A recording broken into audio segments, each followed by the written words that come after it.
Spring arrives in Vermont like a whispered promise. After months of winter's grip, the forest floor comes alive with an ancient rhythm. The same cycle that has sustained life here for thousands of years, but continues to vanish. It's time for us to think about what are the other values that we can emphasize here in this place? What makes this place different from other parts of our landscape?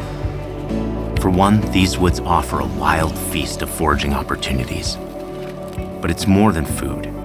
It's a connection to the land, to the seasons, and to a way of knowing that grows deeper every day. The intelligence is right in front of us. With this forest greening up, it attracts bright minds inspired to breathe new life into local ingredients. And that's Parsley. parsley. So this is the sorrel. And to honor the rites of spring. My name is Kevin Chap, and for me, wild foods aren't just a luxury. They're a way of life. As an environmentalist, educator, and professional forager, I know the best ingredients are still waiting to be discovered. You just need to know where to look.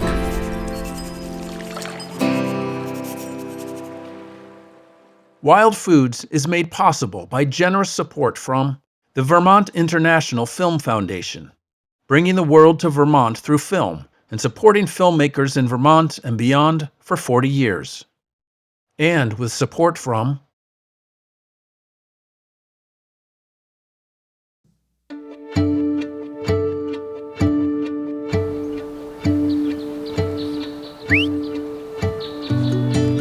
Come on, buddy.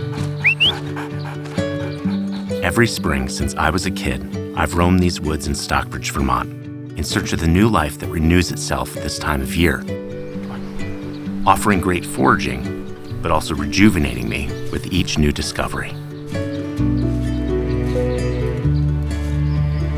Well, here is a great site.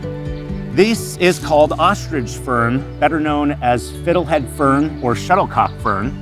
So this is a great early season forageable, and it's easily identifiable by its very rich green texture, and then also this golden frond or foil that grows upon it. Now there's 114 different varieties of fern in Vermont. Only 5 of them are edible, but the one that we're always after is ostrich fern.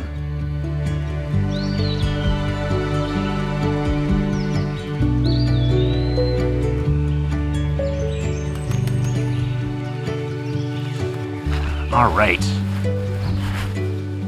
So this is kind of a perfect example of one of these early ramp or wild leek patches. Unfortunately, this is just starting to establish itself, so this isn't a patch that I would necessarily harvest yet. It's going to take about another 8 years for it to really proliferate. It's unmistakable, just garlic and onion, and kind of all around here now with the early morning sun coming up, you can just get that aroma. So it tells us we're on the right track.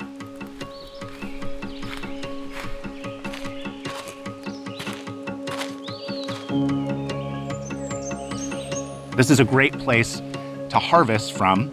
Typically a 2-frond plant coming out of one stem. A great way to indicate also is this red or purplish stem color. Now, not all of them have that, but the easiest way to identify these is by their smell. And just that deep garlic and oniony smell, which is kind of wafting all over the valley from that early morning sun. I've been picking off of this patch since I was a kid, and it's actually gotten bigger. So that shows that if you take care of Mother Nature, if you don't over-harvest, don't take more than what you need, that you can still have an amazing patch and have very little impact on nature. So we're gonna get to harvesting here. Yeah, there you go. And that, go ahead.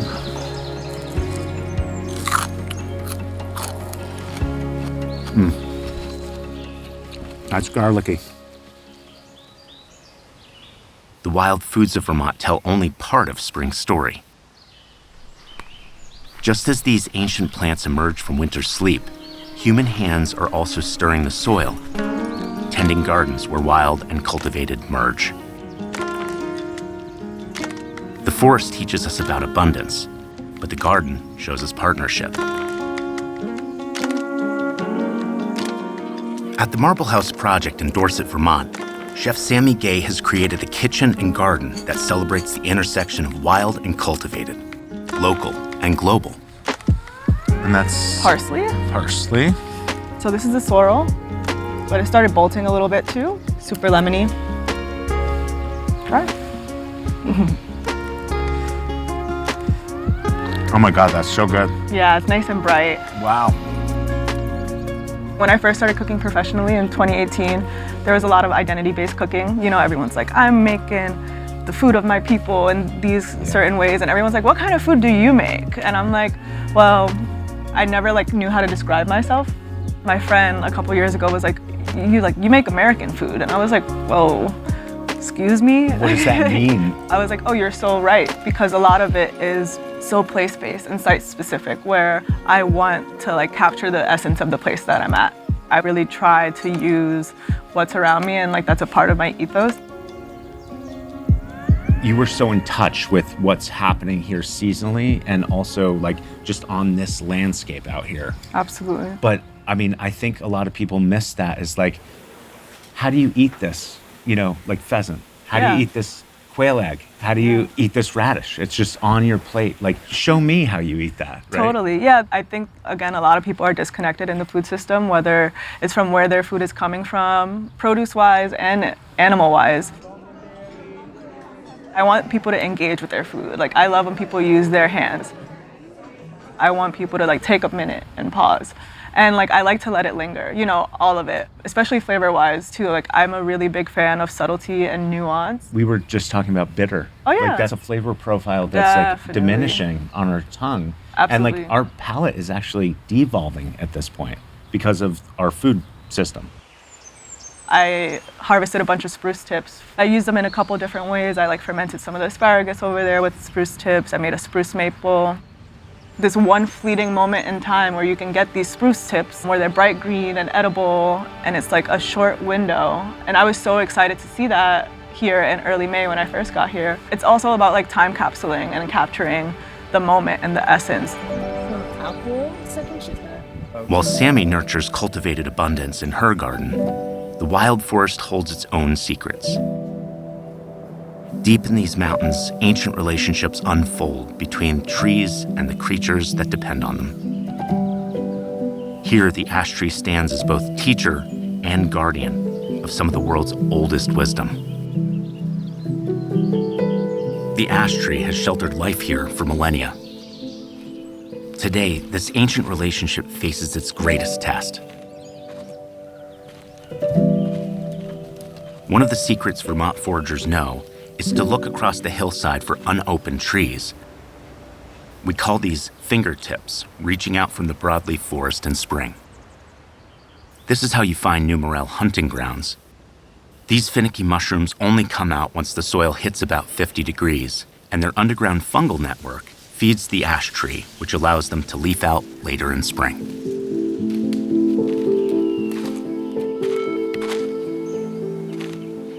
Well, here is a perfect example of the Morchella escalanta, or the yellow morel. This is growing off this ash tree right here, and this shows us that this forest is alive with mushrooms right now. So it's really important to remember that we cut at the base to take these out of the woods, but we're leaving the entire root structure or mycelial structure in the woods so that it can repropagate next year. And in fact, taking these out of the woods and using a forager's basket, we can actually spread the spores throughout the woods while we're walking and hunting more mushrooms. So it's actually okay to take as many fruiting bodies as you want out of the woods.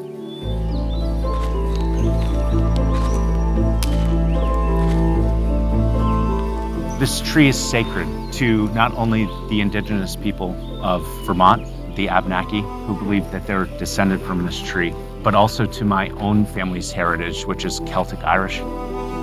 Dating all the way back to the Vikings, this tree was called Yggdrasil, the tree of life. It would connect the 9 realms together. Now what's happening is it's under attack from a shoestring fungus, which you can see here has snapped this really healthy young tree right down the middle. What it's also under threat from is the emerald ash borer, which is coming in and moving north because of climate change. The way that we manage forests right now, it's believed that we should be cutting this tree down. If we keep cutting this tree down, we give it even less chance to adapt to the pressures that it's under. The rest of these trees here, they may know something that we don't know.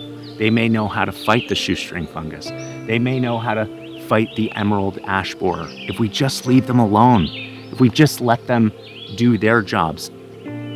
So we need to give this tree a chance and not start cutting it down, because we've already lost the American chestnut. We've already lost the butternut. It will figure out a way. But if we continue to cut it down, it has no chance. So hopefully we can find a way to save this sacred tree for generations to come and continue to harvest beautiful food from it. With baskets full of the forest's gifts, it's time to honor these wild foods in the most ancient way we know. The cooking fire connects us to countless generations who gathered these same plants from these same woods. Every meal becomes a bridge between the wild world and our own deep hunger for connection. So we've come back to camp here with our haul from the woods, and we've gotten really lucky today. We've got our ramps, we've got some pheasantback mushrooms, morels, fiddleheads. I've even dug up a little bit of burdock root and some garlic mustard. And what we're gonna do is we're gonna make a quiche with potatoes and burdock root.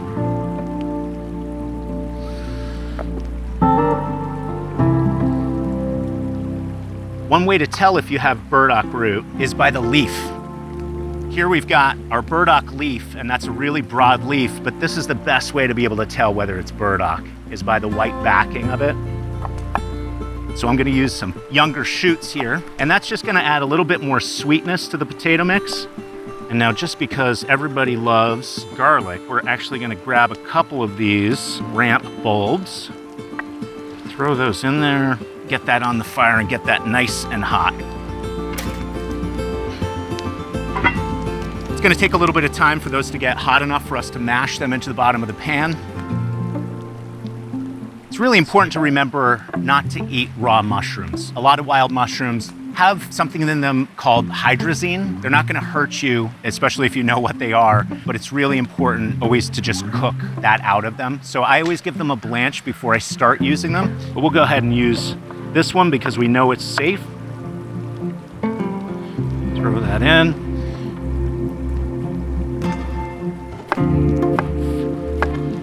And go ahead and cook that down too. Got a nice mixture. I'm just gonna cheat a little bit, and I'm gonna throw in some butter here. Add a little bit of that flavor. We just got some nice farmhouse butter. There we go. No, those are looking good, man. We'll go ahead and crack some farm fresh eggs from my family's farm over in South Royalton. Now we'll go ahead and give this a nice beating. All right, I'm hoping these are ready. Let me just take a look.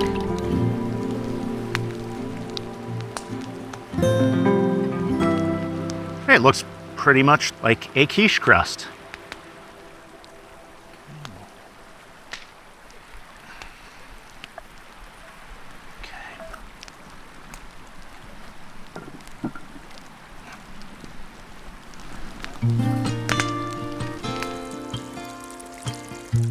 This is one of my favorite rituals every spring. Waiting for the first dish made from spring fresh foraged ingredients to fully cook. And that looks fantastic. Morels, the pheasantback, the ramps, and the fiddleheads all mixed together with the burdock and the potato crust. Perfect example of spring foraging in Vermont. Enjoy.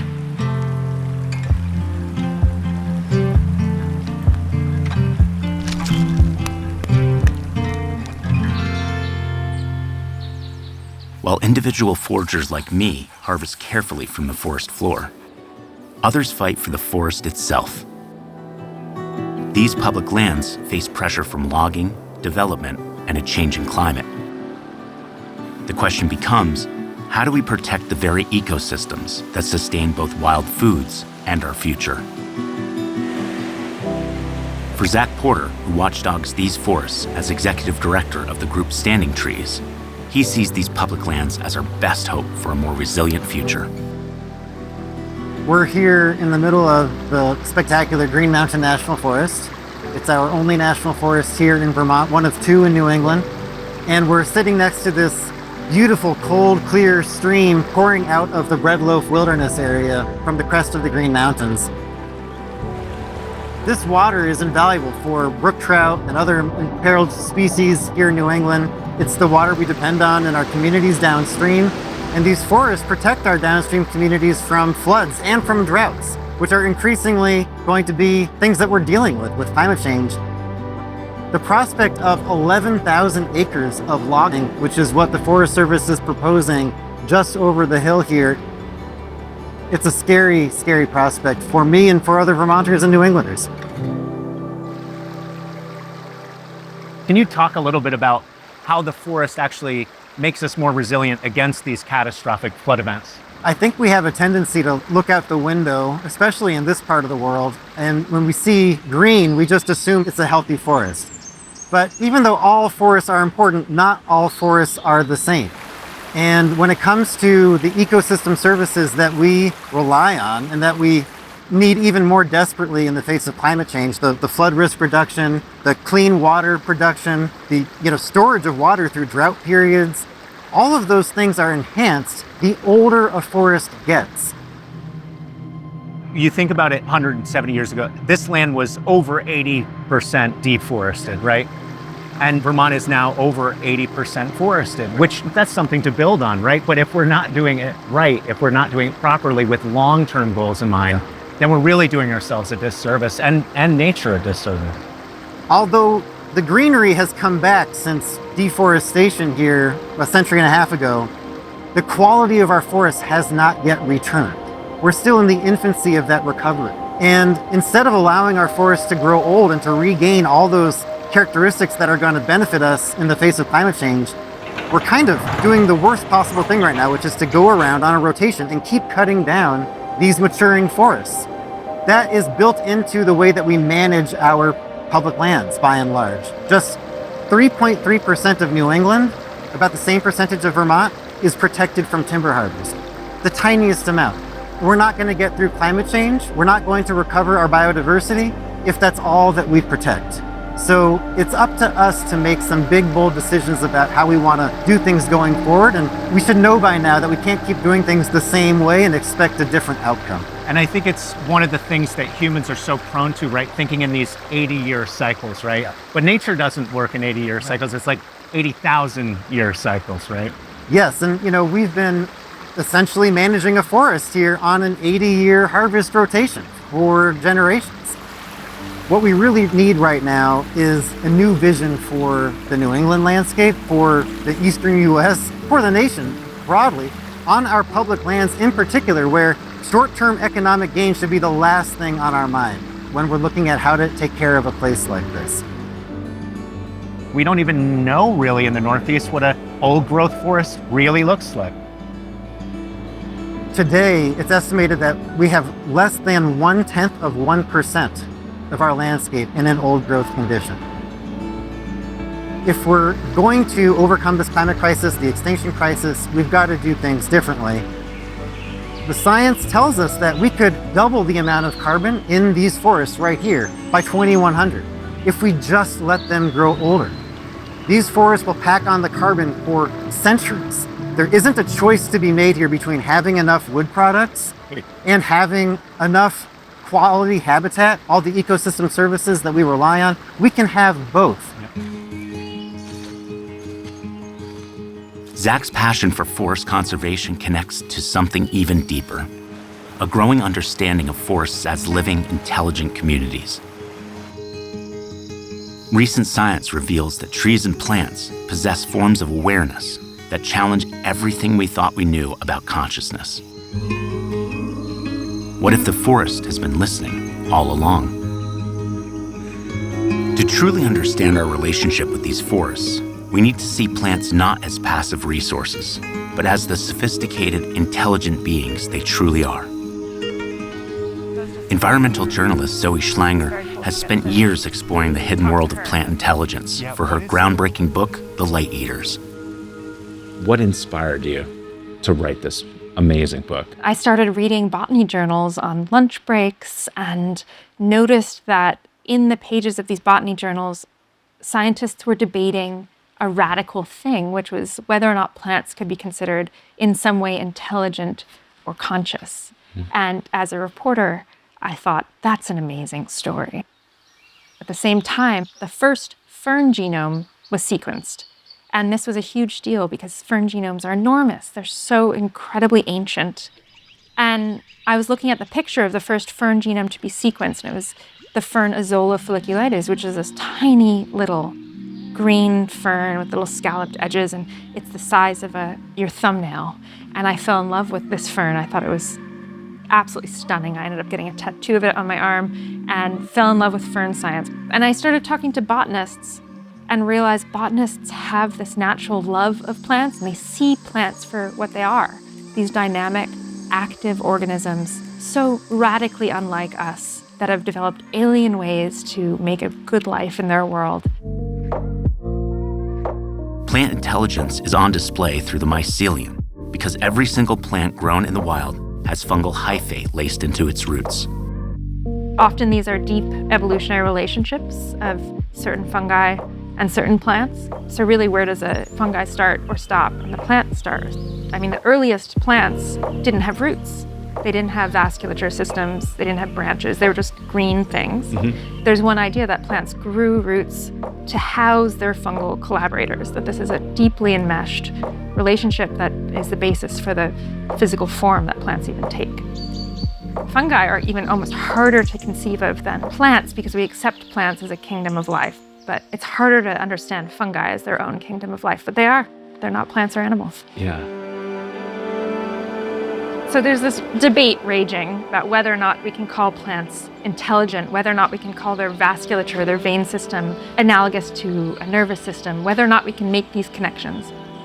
An ethnobotanist named Timothy Plowman, who is super sick of this debate over syntax, what words to use, said they can eat light. Isn't that enough? If they didn't photosynthesize, we would have never evolved. They made the habitable world. You mean we wouldn't be here unless it was for plants? Absolutely not. And we wouldn't persist for very long if they suddenly disappeared. I mean, your brain is an organ that runs chiefly on glucose, a plant sugar. So us talking and thinking about plants right now is thanks to plants. Every thought that's ever passed through your brain is the product of plants. Healer, right? So The reality of it is that we are all products of evolutionary creativity. And evolution is not hierarchical. Evolution is not linear. We are each these nodes in this entangled web of life that is continuously being born. We are not more evolved than anything else. We are all just evolving, and everything has a right to be here. This new understanding of plant intelligence brings us full circle to ancient wisdom. Indigenous peoples have always known what science is just now discovering, that we are part of a living, breathing, thinking world.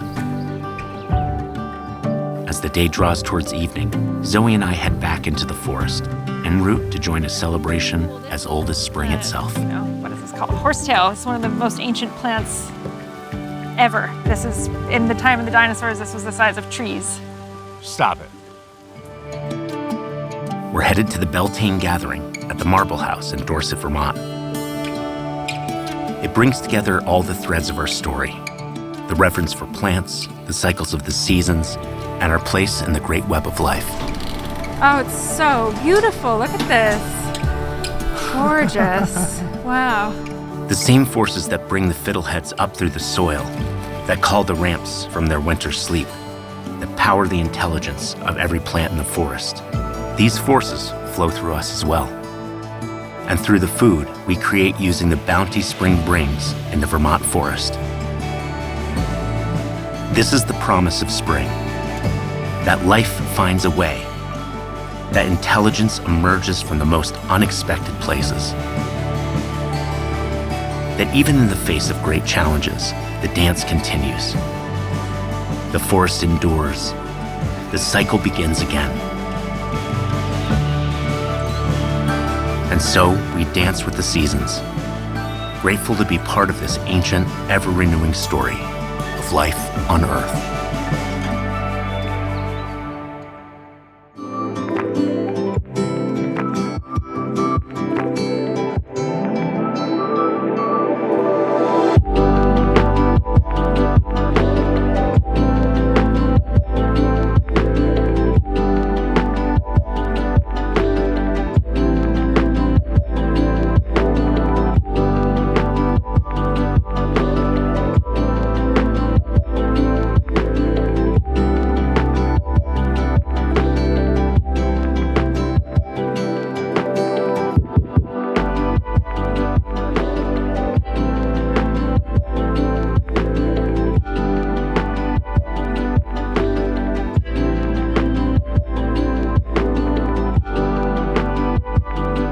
Wild Foods is made possible by generous support from the Vermont International Film Foundation, bringing the world to Vermont through film and supporting filmmakers in Vermont and beyond for 40 years. And with support from